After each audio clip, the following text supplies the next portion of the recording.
right now on Fox 40, it is considered the most destructive and one of the deadliest wildfires in California history. The Camp Fire rages now into its 5th day, and as fire crews are working to stop those flames, a lot of people are now recounting their own stories of survival. You have to run, and so I jumped out of my car in the middle of these flames. Tonight, you are going to hear more from that woman right there. She recalls how she narrowly escaped the deadly flames, only to head to a hospital and help those in need. All right, and here in the valley, we're not seeing any of those flames, thankfully, but we are smelling and experiencing a lot of smoke. These are some live pictures of what things look like not very long ago. We're dealing with 1, an inversion, and 2, very little wind, which means that those smoking conditions are going to stick around for a while. We're going to talk about what you need to know to stay safe as that fire rages on. News that matters. Fox 40 News at 5 starts now.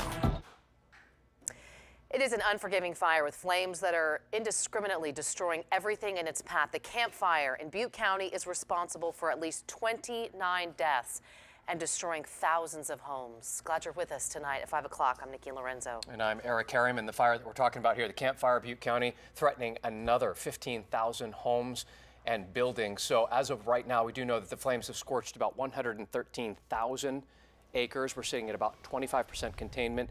Nearly 5,000 firefighters are on the front lines working to contain this fire. And that death toll from the Camp Fire now jumped to 29 after authorities say that they found another 6 bodies in some of the hardest burned areas. In the town of Paradise, several hearses are lined up to take victims away. Now, according to investigators, many of the victims were found in their cars, and one person who lost her home in the flames is Paradise Mayor Jody Jones. Fox 40's Allie Wolf is live for us tonight at the Chico Silver Dollar Fairgrounds. That's where firefighters have created a base camp. But Allie, that's also where you had an opportunity to talk to the mayor about what happened to her and her family and her home.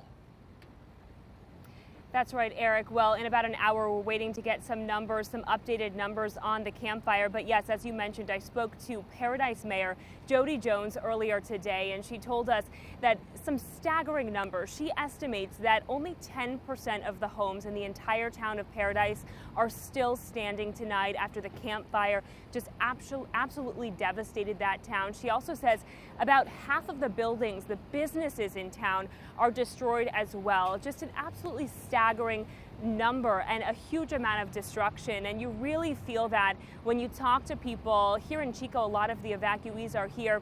Each one has their own story. And of course, as you mentioned, that includes the mayor of Paradise, Jody Jones. You know, she describes the town of Paradise before the fire as a beautiful place, a friendly place where a lot of people made their homes. She says there were beautiful trees in Paradise, but now the images we are seeing, they are grim, and it is an absolute devastation there. So take a listen to some of our conversation with the mayor.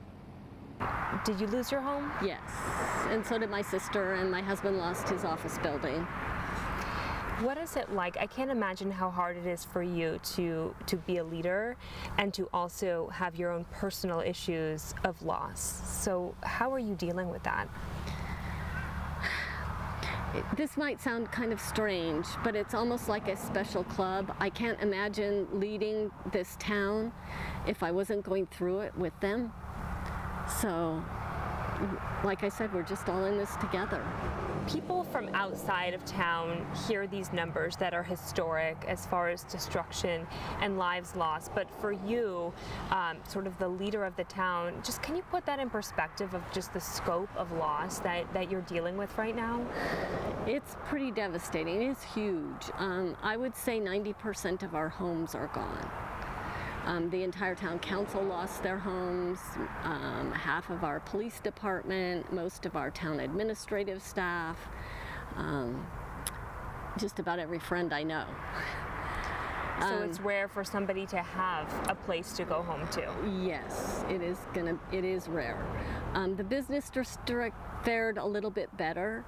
About 50% is probably gone. We have some key things that are still there that are going to help us rebuild. We still have our high school, we still have the hospital, the hardware store, 2 grocery stores, the town hall, the police department, 2 fire stations. Starbucks is still there.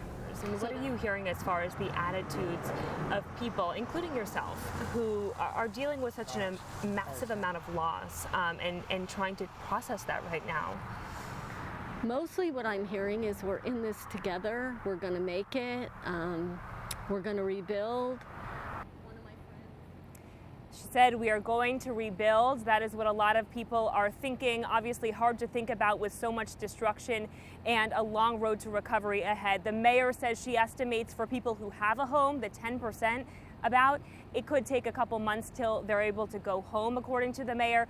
But for those who lost everything, it's going to take a while just to clean up all of the ash and to clear the debris away, and then of course to rebuild. And as far as what's happening in Paradise today, the mayor tells us that crews are going through, starting to try to clear out some of the ash because mostly the fire is pretty much gone from that area. So that's, I guess, a bit of good news. And she also said that the Butte County Sheriff's deputies and other agencies have been going through searching for the some 200 people that are still missing.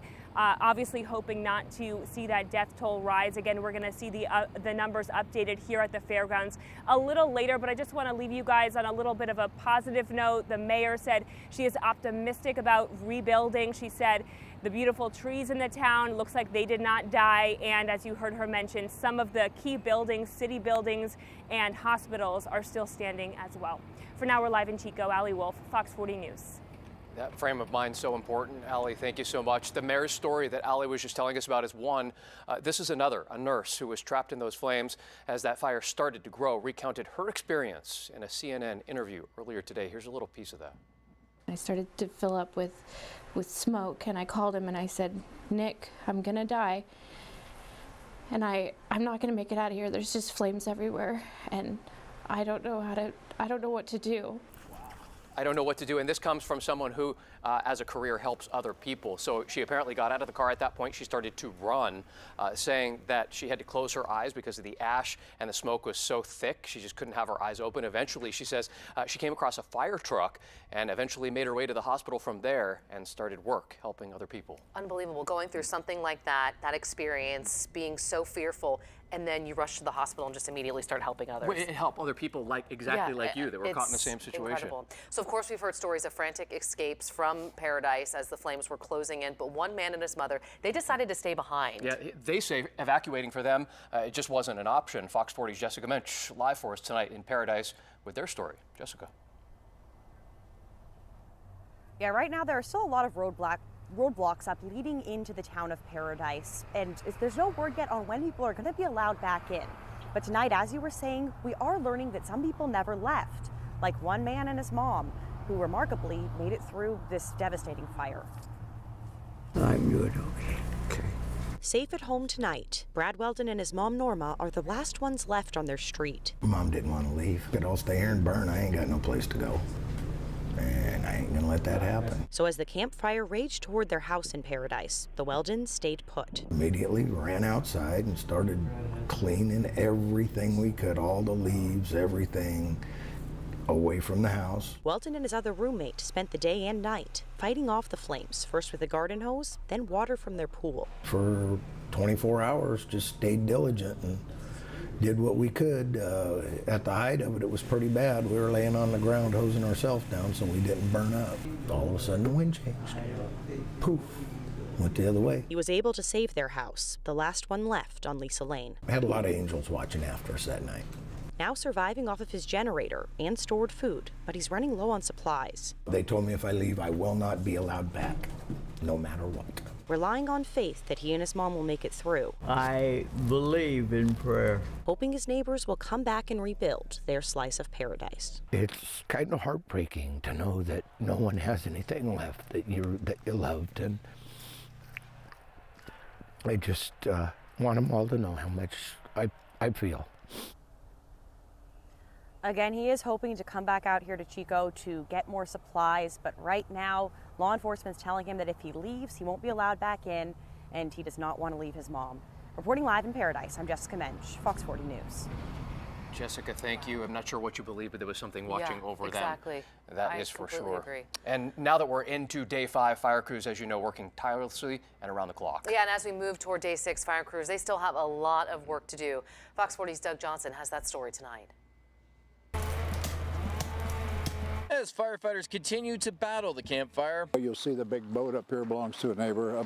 David Hilst and his wife decided to stay behind. The evac was mandatory according to the sheriffs, but we had too many neighbors that were sort of depending on us for the animals and so forth. This is a hot walker, they call it, so there's a burro and a horse there. Hilst is taking care of 12 horses, 11 alpacas, and 6 donkeys, most of the animals belonging to his neighbors. Some of the people here are going, this is, Hilst, I mentioned, this is the Hilston Hotel and Resort. While it's no resort, Hill's property is ideal for making a defensive barrier in the fight against the campfire. 25 acres of choice, flat and clear, and the firemen took good care of us. Hill says he's tried to take good care of them as well. Hats off, come in for coffee, whatever we could do, for the guys. Monday, crews mopped up hot spots on the ground, and while hazy skies limited the use of aircraft, we're told this Union Pacific train and water tankers were used to battle the flames. He's the friendliest one of them all. Meanwhile, Hilst and his wife have also been going around their neighborhood, making sure to gather up and take care of whatever animals they find. We're happy to help out, and people, I think, are very grateful about it. And that was Doug Johnson reporting for us tonight. We'll hear more from him coming up at 6. Also, this massive tanker, global super tanker, has been brought into that firefight in Butte County. The modified 747 carrying 18,000 gallons of fire retardant, more than 15 tanker loads from standard tanker plane. That's what this is comprised of. Mind you, this is the first time this season that jumbo jet, the one you're looking at right there, has been used on California wildfires. And those who operate that plane say that they are staying until CAL FIRE says that they don't need them to be there anymore. And Christina, obviously we're dealing a lot in Butte County here. We have some smoke to deal with, which was a lot to deal with. Keeping the kids inside was a task over the weekend for sure. Yeah, and really that's kind of your best bet right now. Being out and about and dealing with this air quality, not good. Real quick, I want to show you just kind of what conditions look like up near the actual campfire. I wanted to show you humidities. That's the main concern right now. They're at about 10 to 20%. So again, it'll continue to be an issue. Good news is, as we know, a lot of this is not taking off at this point. The only growth we've seen really on the outer edges just to the south, and then also as you move up to the north, that's the red dots. Otherwise, most of this has already burned. So as we start to see the winds, temperature get in line, really start to help us out, that is good news. As far as winds up near this area, we're only talking to about 5 or 6 miles an hour. So wind will no longer be an issue. Temperatures are also nice and cool for firefighters, so that is the good news as far as that is concerned. Right now, it's just a lot of damage and a lot of assessment. As far as air quality, though, for us, not so much. Let's take a look. This is actually from a little bit earlier today. Look at Sacramento. You can see smoke and haze, and in Stockton, some smoke and haze as well. At times, it did clear out just a little bit, but not too much. Here's a look at what it looks like right now over Sacramento. Look at that. It looks like a foggy night. Instead, it is miserable air quality. Right now we are unhealthy. You can see from Yuba City into Sacramento, Elk Grove, Stockton, Modesto, all the way towards the coast. Higher elevations looking a little bit better, as you can see in the areas of yellow, but most of us dealing with very bad air quality, and it's looking bad again tomorrow. Unhealthy across the board from Sacramento well south, and it does look like we'll have times where again we need to just stay inside. Eric. Christina, thanks. And there are a lot of ways to help those who have become the victims of this devastating fire we've been talking about here tonight. One of those ways through the Salvation Army. FOX40 is teaming up with that organization to help those who have lost everything. In fact, we're doing a telethon this week on Thursday from 4:30 to 7. We're going to have people from the Salvation Army here in the studio with us answering your calls, taking donations. So for more information on all of this, you can check it out on our website, fox40.com. And they want to make sure that you understand that every little bit helps. And there should be a banner right at the top of the homepage at fox40.com directing you on what to do next. And of course, we will continue to follow the latest developments on this raging and deadly wildfire. For the most up-to-date information right in the palm of your hand, be sure to download our free FOX40 app. We have all the info you need to know right there. Everything's lost, everything, but we're grateful we're together. That's the only thing that counts. Our coverage of this wildfire continues. A miracle reunion in Butte County after they were separated during the campfire evacuation. This duo finds each other once again. And another story as well, escaping these flames. One man frantically tries to get out of paradise as his town burns around him. We're going to have him tell his story of survival when we come back. And the Camp Fire isn't the only fire we're covering. Crews are battling one in Southern California. We're going to bring you an update on the raging Woolsey fire coming up next.